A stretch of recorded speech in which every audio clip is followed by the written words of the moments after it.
Pada suatu hari di sebuah desa di Jawa Tengah ada seorang janda parubaya yang tinggalnya sendirian. Wanita tua ini bernama Mbok Srini. Suaminya sudah meninggal sejak lama dan ia tidak memiliki anak. Mbok Srini menghabiskan hari-harinya seorang diri dan setiap harinya ia merasakan bosan serta jenuh karena ia tidak memiliki seorang untuk menemaninya. Mbok Srini sejak dulu sangat ingin punya anak, namun impiannya yang satu ini memang tidak pernah bisa terwujud. Ditambah lagi, sekarang ia tidak memiliki seorang suami. Lalu, pada suatu malam, Mbok Srini memimpikan seorang raksasa yang menyuruhnya pergi mengambil sebuah bungkusan di bawah pohon besar di hutan tempat biasanya ia mencari kayu bakar. Saat ia terbangun di pagi hari, tentu saja Mbok Srini merasa kebingungan dengan arti mimpi itu. Dengan berbagai keraguan dan rasa penasaran di benaknya, Mbok Srini tetap berjalan ke hutan dan mengikuti perasaannya. Saat ia tiba di hutan, ia mencari bungkusan yang berada di pohon besar seperti yang ada di mimpinya semalam. Sebenarnya, Mbok Srini berharap bungkusan yang hendak ia temui ini berisi bayi. Tapi, justru ia temukan hanyalah sebutir biji timun. Hatinya pun kecewa dan merasa sedih.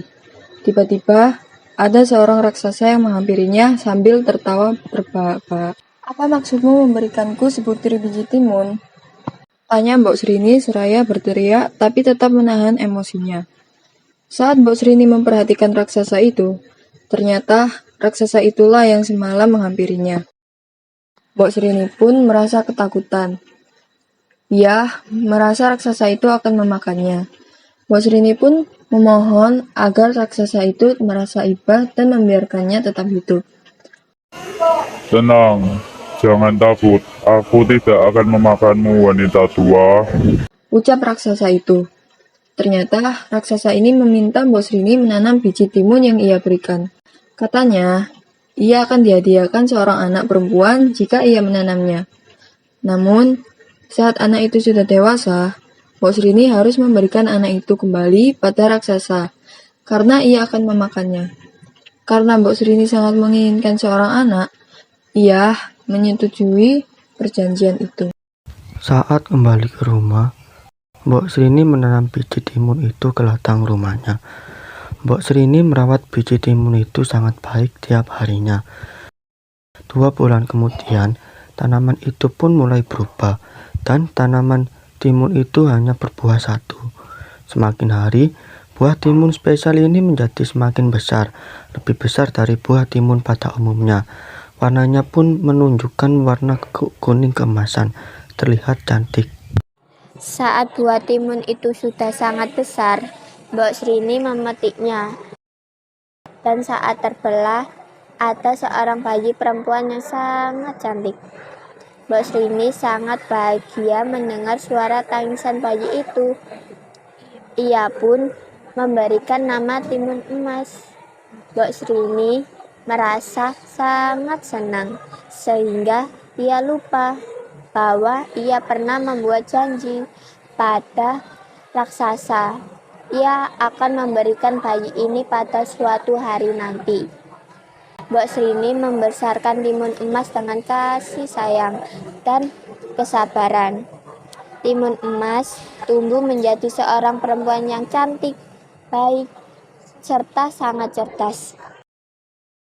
Pada suatu malam, Mbok Srini kembali bermimpi didatangi raksasa yang memberikan pesan bahwa dalam seminggu ia akan menjemput timun emas. Sejak saat itu, Mbok Srini sering termenung sedih sendirian.